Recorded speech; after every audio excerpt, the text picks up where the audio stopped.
আসসালামু আলাইকুম রহমতুল্লাহ বরকাতু।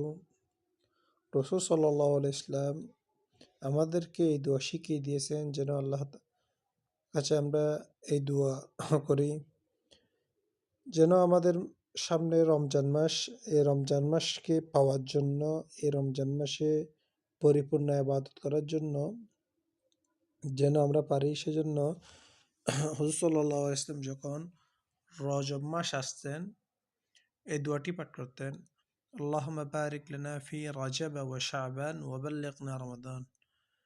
আল্লাহ, আপনি আমাকে রজব এবং শাবানে, আল্লাহুম্মা বারিক লানা ফি রাজাব ওয়া শাবান ওয়া বাল্লিগনা রমাদান, এবং রজব শাবানে আমাকে রেখে রমজান পর্যন্ত যাওয়ার তৌফিক দান করেন। কেননা হুজুর সাল্লাল্লাহু আলাইহি ইসলাম প্রতি মাসেই তো, প্রত্যেক দিনই তো ইবাদত করতেন, কিন্তু রমজানে হুজুর সাল্লাল্লাহু আলাইহি ইসলাম কুমর বেঁধে ইবাদত করতেন।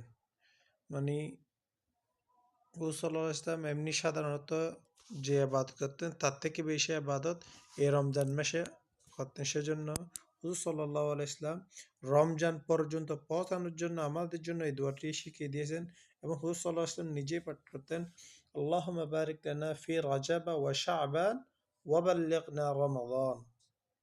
এই রমজানে পৌঁছানোর জন্য হুজুর সাল্লাল্লাহু আলাইহি ইসলাম এই দোয়াটি বেশি বেশি পাঠ করতেন, এবং রমজানে বেশি বেশি করে কোরআন শরীফ পড়া, তসবিহ তাহলিল পাঠ করা, রোজা তো অবশ্যই রাখতে হবে, রোজা ফরজ, তারাবি নামাজ আদায় করা, তাহাজ্জুদ আদায় করা, এগুলোর জন্য হুজুর সাল্লাল্লাহু আলাইহি ওয়াসাল্লাম বেশি বেশি করে দোয়া করতেন যেন রমজান মাস আসে, রমজান মাসের বরকত ফজিলত হাসিল করার জন্য।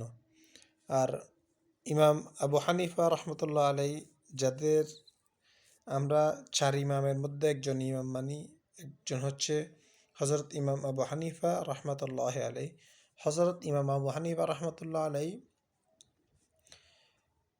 রাতে একটা কদম দিতেন কোরআন তেলাওয়াত করে, এবং দিনে একটা কদম দিতেন। দিনে একটা হচ্ছে সারাটা দিনের মধ্যে একটা কদম দিতেন, আর রাতে একটা তারাবির মধ্যে একটা কদম দিতেন, ডেইলি দুইটা করে।